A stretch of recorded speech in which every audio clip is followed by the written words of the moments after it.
Hello my dear students, फिर से एक बार आप सभी का स्वागत है। वेलकम है आपके अपने चैनल एसआरजे मैथमेटिक्स पर। मेरे प्यारे विद्यार्थियों, आप सभी का स्वागत करता हूं मैं। सभी को राधे राधे, नमस्कार और सीताराम।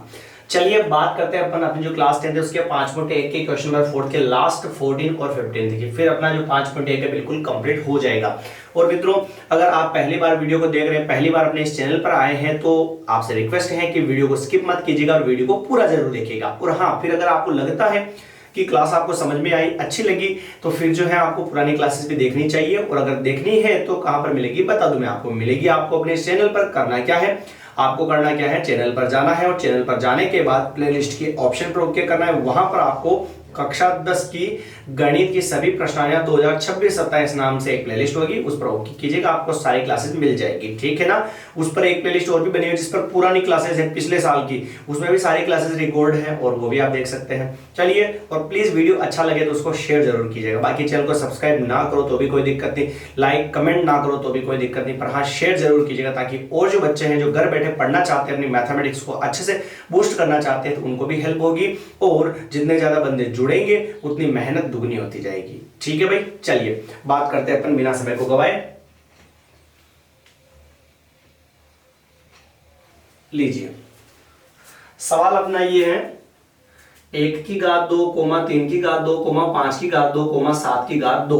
और प्यारे मित्रों, प्रश्न ये था अपना, मेन प्रश्न ये था चौथा, कि निम्न में से कौन एपी है या नहीं। अगर कोई एपी है तो उसका सार्वंतर लिखिए और फिर उसके अगले 3 पद भी लिखिए। तो सबसे पहले तो इसका टेस्ट करेंगे अपन कि ये एपी है या नहीं है, एपी है या नहीं है। तो चलिए कैसे टेस्ट करते समझिएगा, बड़े आराम से समझेंगे अपन।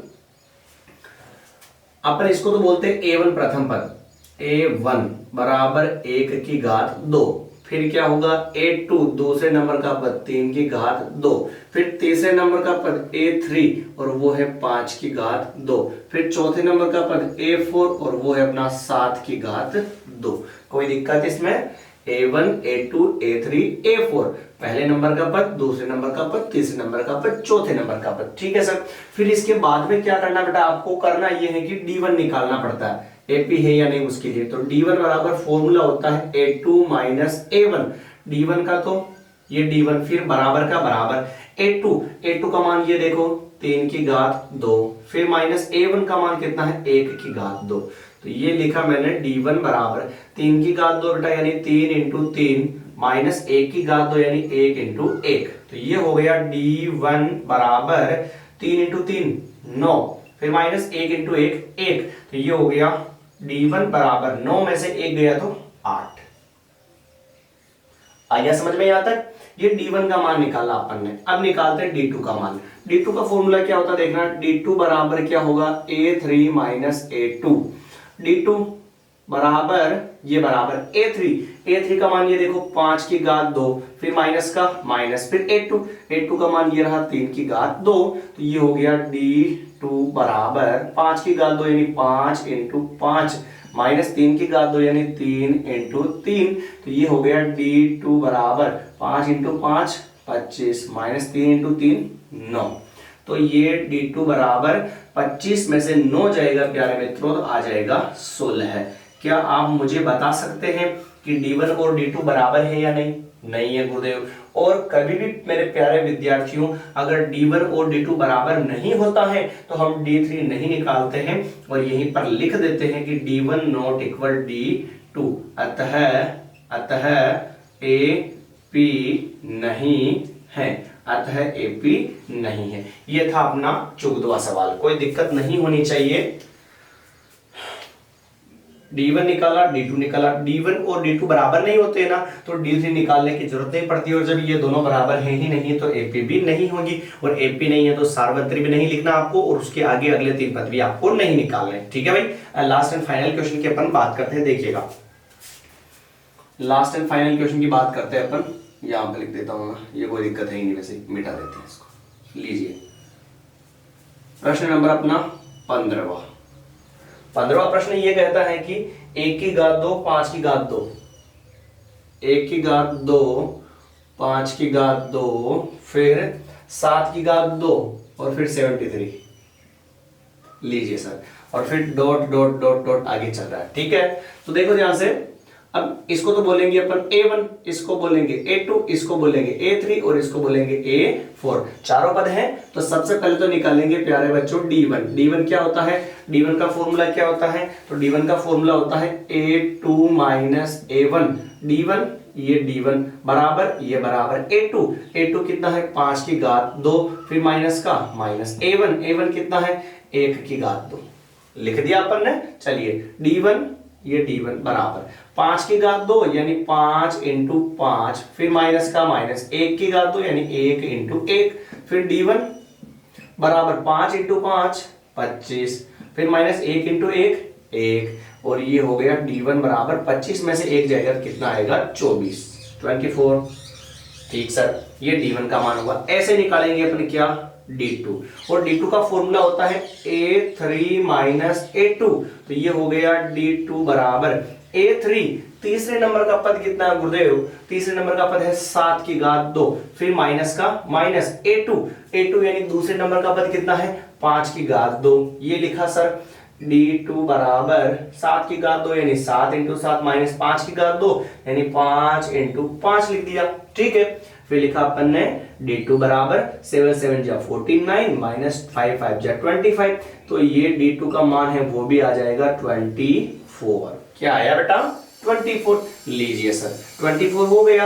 अब आगे बात करते हैं अपन, आगे बात करते हैं। अब निकालेंगे गुरुदेव D3। ऐसा क्यों, पिछले सवाल में नहीं निकाला सर और इसमें क्यों निकाला, क्योंकि इसमें जो है ना D1 और D2 बराबर नहीं थे इसलिए नहीं निकाला, जबकि इसमें देखो D1 का मान भी 24 है और D2 का मान भी कितना 24 है, दोनों वैल्यूज इक्वल है। इसका मतलब D3 भी हमें निकालना पड़ेगा। चलिए D3 का फॉर्मूला क्या होता है देखिएगा, D3 का फॉर्मूला होता है A4 माइनस A3। क्या होता है प्यारे बच्चों A4 माइनस A3।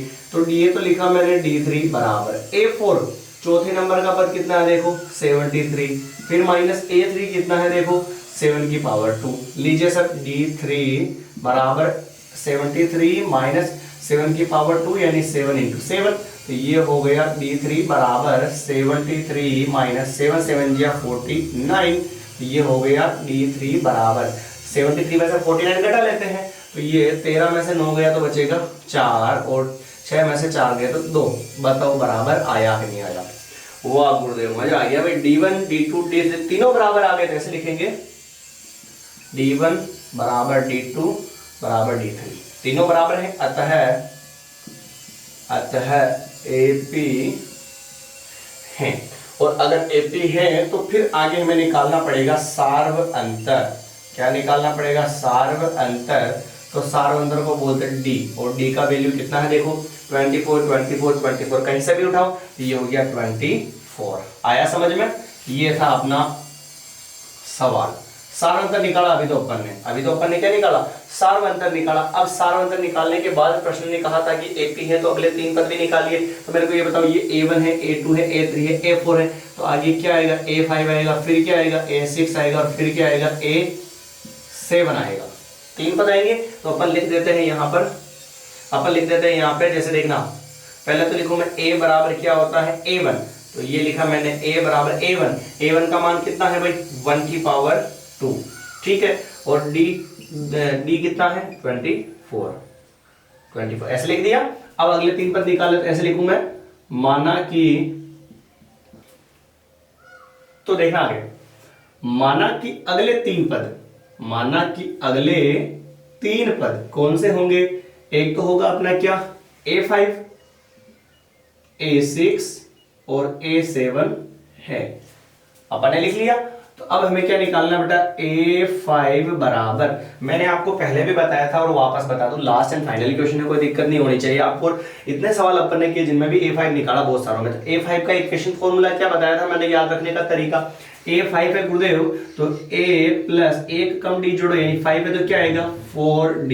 ये हो जाएगा A5 बराबर प्रथम पद देखो ये रहा A बराबर कितना 1 की पावर 2 फिर प्लस 4 इंटू D, और D का वैल्यू कितना आया 24। तो ये क्या हो गया 24। तो ये हो गया A5 बराबर 1 की पावर 2 1 इंटू 1 1 और 4 4 16 के 6 हासिल का 1 4 2 8 और ये 96। तो A5 बराबर क्या आ गया यहाँ पे 97 आ गया।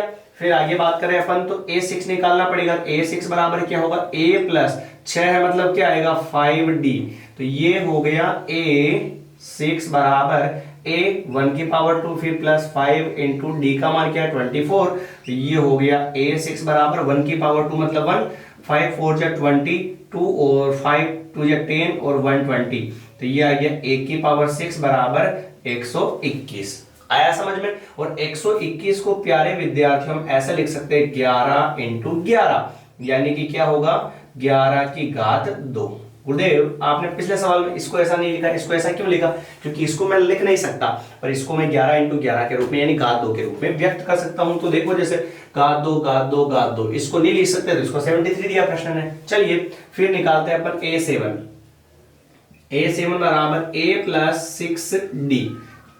a7 बराबर 1 की पावर 2 प्लस 6 इंटू 24। तो ये हो गया a7 बराबर 1 प्लस 6 4 24 के 4 हासिल के 2 6 2 12 13 14 144। ये आ गया a7 बराबर 145। ये हो चुका है अपना सवाल भी खत्म और अपना चैप्टर भी 5.1 खत्म। मिलेंगे अपन बहुत जल्द और आगे के सवालों को 5.2 और 5.3 को बहुत जल्द कंप्लीट करने वाले। थोड़ा बड़ा चैप्टर है तो टाइम लग रहा है, बाकी अपन पूरा प्रयास कर रहे हैं। और फिर तो छठी सातवीं और बड़े अच्छे हैं और आनंद आने वाला है दोस्तों त्रिकोणमिति वाले चैप्टर के अंदर। तो जुड़ जाइए हमारे इस चैनल से और वीडियो अच्छा लगा तो प्लीज वीडियो को लाइक कमेंट और शेयर कीजिएगा। सभी को राधे राधे, सीताराम, जय हिंद, जय भारत। और फिर मिलेंगे अपन नए क्लास के साथ, नए सवालों के साथ। धन्यवाद।